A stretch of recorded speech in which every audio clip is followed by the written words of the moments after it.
ಮೊದಲನೇದಾಗಿ ನಮ್ಮ ಸಿದ್ದರಾಮಣ್ಣನ್ಗೊಂದು ಕ್ವಶನ್ ಕೇಳ್ಬೇಕಂತಿದ್ದೆ. ಅಭಿವೃದ್ಧಿ ಅಭಿವೃದ್ಧಿ ಅಂತ ಬಡ್ಕೊಂತಿದ್ದಾರೆ, ನ್ಯೂಸ್ ಪೇಪರ್ ಅಲ್ಲಿ ದೊಡ್ಡ ದೊಡ್ಡದಾಗಿ ಹಾಕ್ಸ್ತಾ ಇದ್ದಾರೆ ಅಡ್ವರ್ಟೈಸ್ಮೆಂಟ್. ಎಲ್ಲಿ ಯಾವ ಯೋಜನೆ ಕೊಟ್ಟಿದ್ದಾರೆ, ಒಳ್ಳೆ ನಮ್ಮ ರಾಜ್ಯದ ಜನತೆಗೆ ಯಾವ ಯೋಜನೆ ಕೊಟ್ಟಿದ್ದಾರೆ ಅಂತ ಅರ್ಥ ಆಗ್ತಿಲ್ಲ. ಒಂದು 2 ವರ್ಷ ಮುಗಿತಾ ಬಂದಿದೆ, ಯಾವ ಯೋಜನೆ ಅಂತ ಅಂದ್ಬಿಟ್ಟು ಹೇಳ್ಬೇಕು, ಅದನ್ನ ಕೇಳ್ಕೊಂತೀನಿ.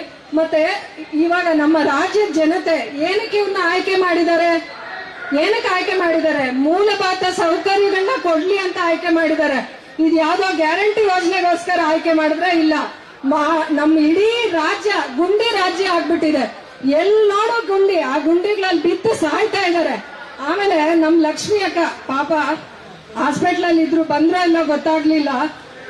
ನಮ್ಮ ಗೃಹಲಕ್ಷ್ಮಿ ಯೋಜನೆ ಏನು ಎಲೆಕ್ಷನ್ ಅಂದ್ರೆ ಎಲೆಕ್ಷನ್ ಬಂದಾಗ ಅಷ್ಟೇ ಲಕ್ಷ್ಮಿ ಅಕ್ಕನು ಗೊತ್ತಾಗುತ್ತೆ ಅನ್ಸುತ್ತೆ ಏನು ಹಣ ಬಿಡುಗಡೆ ಮಾಡ್ಬೇಕು ಅಂತ. ಇವಾಗ ನಮ್ಮ ಹೆಣ್ಮಕ್ಳು, ರಾಜ್ಯದ ಹೆಣ್ಮಕ್ಳು ಯಾವ ಎಲೆಕ್ಷನ್ ಬರ್ತೈತ ಅಂತ ಕಾಯ್ತಾ ಇರ್ಬೇಕು. ಏನು ಇವ್ರು 2,000 ರೂಪಾಯಿ ಯಾವಾಗ ಅಕೌಂಟ್ ಬರುತ್ತಾ ಅಂತ ನೋಡಿ.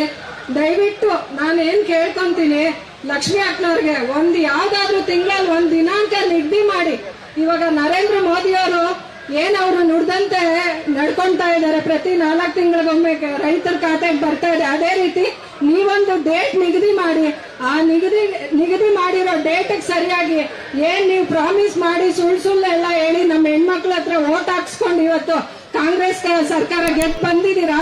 ಆ ಡೇಟ್ ಅಲ್ಲಿ ನೀವು ನುಡ್ದಂತೆ ನಡೆದಿದೀವಿ ಅಂತ ಹೇಳ್ತಿದ್ದೀರಲ್ಲ, ಅದನ್ನ ನಡ್ಕೊಂಡು ತೋರಿಸಿ ಅಂತ ಕೇಳ್ಕೊಂತೀನಿ. ಜೈ ಹಿಂದ್, ಜೈ JDS.